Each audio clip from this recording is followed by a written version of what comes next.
there's one particular issue at the moment, which is about apprenticeship funding. So we've got quite a few colleges that are being urged by you and the Secretary of State and others to do more on apprenticeships, but they've kind of used up all of their non-levy allocation, and they're having to sort of turn employers and apprentices away. What can we do about that? Well, apprenticeship funding, so the levy payers were put on a system within HMRC and the SFA, and so that they could access money. A decision was taken when this system was brought in, when the reforms came in, that the non-levy paying employers wouldn't be at that stage. We are making a decision on that coming up, because the only other alternative is to run procurements so that people like colleges, independent training providers can bid into that. And as rightly been pointed out, when that money is finished, that money is finished. So I would like to be in a situation where non-levy employers can access their own accounts, can work with colleges in particular to get that training, and then there is not those restrictions. Procurements, however well people try and run them, never run smoothly. Somebody will lose out, won't Somebody always loses out. And, you know, on this last one, we tried very hard to make sure that we gathered in to the successful bunch of people, the people that should be getting the money. You know, you try and work it that the good providers are able to provide, but it never goes smoothly.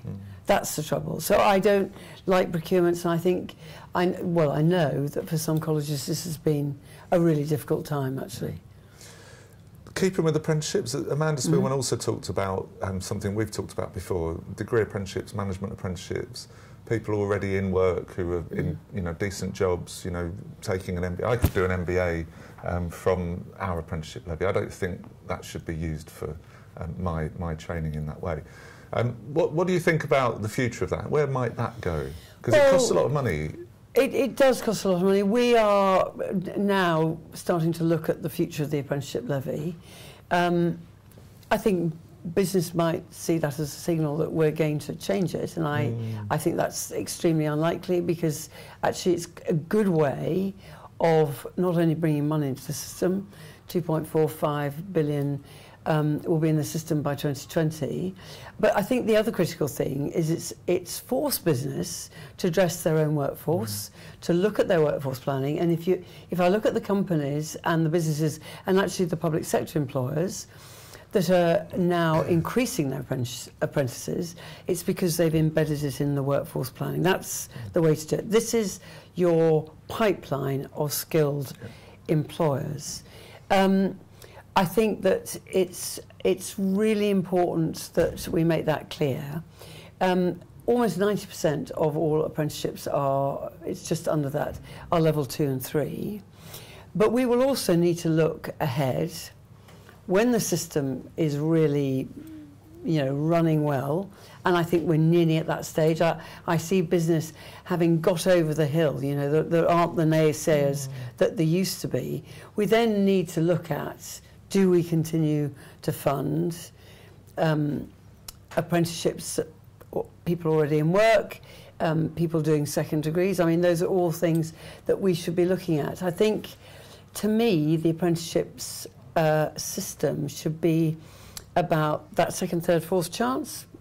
Young woman I told you about, been unemployed for 10 years. It's also got to be about progression, because in some sectors we don't see the progression, so people do a level 2 and stop there. Actually, we want to increase their aspiration, that they could do a level 3, and critically level 4, where we have traditionally been weak on in this country. Not many level 4 and 5 qualifications are done. So I think we're looking at it all at the moment. I don't want to set any hairs running. No. But I think in the first stages it was not unreasonable to have a very open system. Taking money off business, as long as it's an apprenticeship, 20% off the job, lasts for more than a year, ticks all our boxes, you can do it. We will now, as business goes over the hill, starts getting those apprentices in, we now need to look at whether it is right to continue to fund all apprenticeships, particularly at the sort of levels that we're talking about. I think the difficulty for government will be making sure that there aren't unintended consequences. So, for instance, I was at Leeds NHS Trust recently, who've done a brilliant job on their apprenticeship system. Nearly 20% of their recruits in the last year were apprentices, which is fantastic. They're making good use of their levy. Some of those people may well have had a degree before, changed career, and want to go into nursing, say. So we need to be careful about unintended consequences.